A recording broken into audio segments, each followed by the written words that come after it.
আসসালামু আলাইকুম। তো বন্ধুরা, 1 কাপ আটা দিয়ে মাত্র 5 মিনিটে তৈরি করুন জলের বোতল দিয়ে ঝরঝরে নুডলস। একদম সহজে যে কেউ বানিয়ে নিতে পারবেন। তো চলুন ফুল রেসিপিটা দেখতে থাকুন।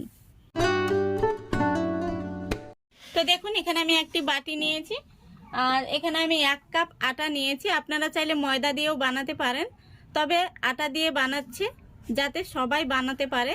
তো এখানে আমি চায়ের কাপে মেপে 1 কাপ আটা নিয়েছি। তারপরে দিয়ে দিচ্ছি স্বাদ মতো লবণ।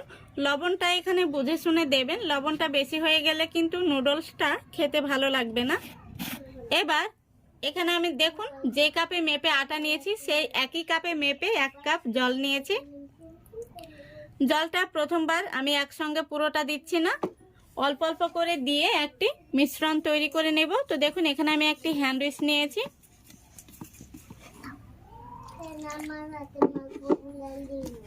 এইভাবে জলটা দিতে থাকতে হবে আর মিশ্রণটিকে তৈরি করে নিতে হবে।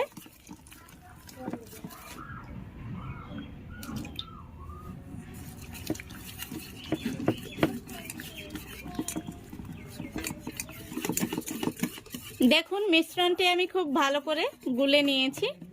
এবার হ্যান্ড উইচটা আমি তুলে নিচ্ছি। তারপরে দেখুন, এখানে আমি একটি চামচ নিয়েছি। এই চামচ দিয়ে এখন এইভাবে আমি 2 মিনিট মতো খুব ভালো করে ফেটে নেব, যাতে এই মিশ্রণটির মধ্যে একটি আঠালো ভাব তৈরি হয়।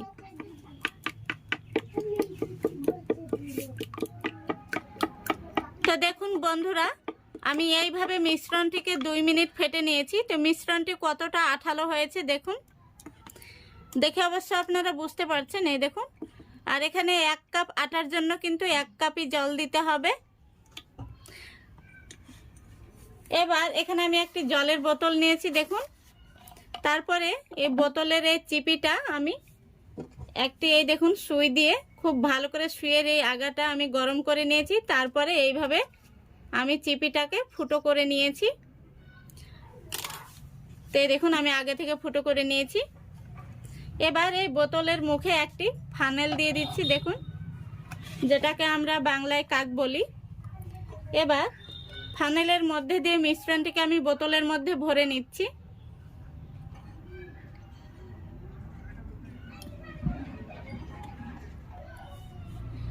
এবার আমি এই বোতলের চিপিটা লাগিয়ে দিচ্ছি।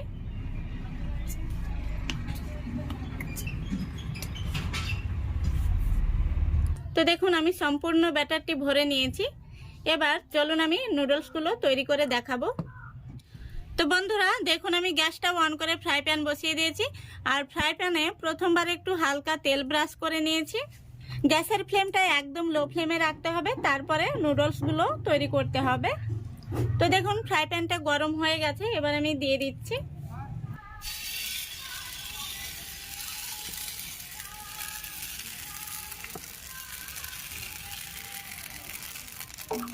দেখুন কত সুন্দর হয়েছে। এবার এইভাবে আমি দেখুন আপনাদের তুলে দেখিয়ে দিচ্ছি কত সুন্দরভাবে উঠে চলে আসছে। দেখুন কতটা লম্বা হয়ে উঠে চলে আসলো।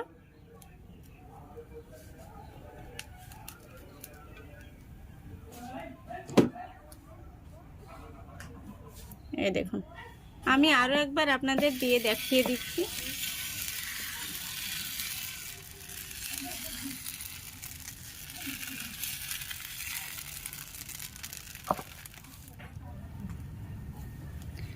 এইভাবে কিন্তু হাত দিয়েই তুলে নিতে পারবেন আর খুবই সহজভাবে সেটা উঠে চলে আসবে। তো একইভাবে আমি সবগুলো বানিয়ে নেব, তারপরে আপনাদের দেখিয়ে দিচ্ছি। দেখুন, সবগুলো নুডলস ভেজে নিয়েছি আর কতটা ঝরঝরে হয়েছে দেখুন। তো 1 কাপ আটা দিয়ে কিন্তু 1 প্লেট নুডলস তৈরি হয়ে গেল।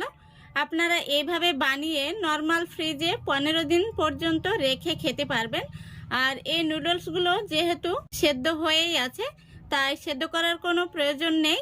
এগুলোকে সরাসরি তেল মশলা দিয়ে ভেজে নিলেই একদম রেডি। তো আশা করছি আজকের এই নুডলসের রেসিপিটা আপনাদের ভালো লেগেছে। ভালো লাগলে অবশ্যই লাইক, কমেন্ট, শেয়ার করে দেবেন এবং চ্যানেলটিকে সাবস্ক্রাইব করে অল নোটিফিকেশানটি অন করে সঙ্গে থাকবেন। আজকের মতো এখানেই বিদায় নিচ্ছি। সবাই ভালো থাকবেন, সুস্থ থাকবেন। খোদা হাফেজ।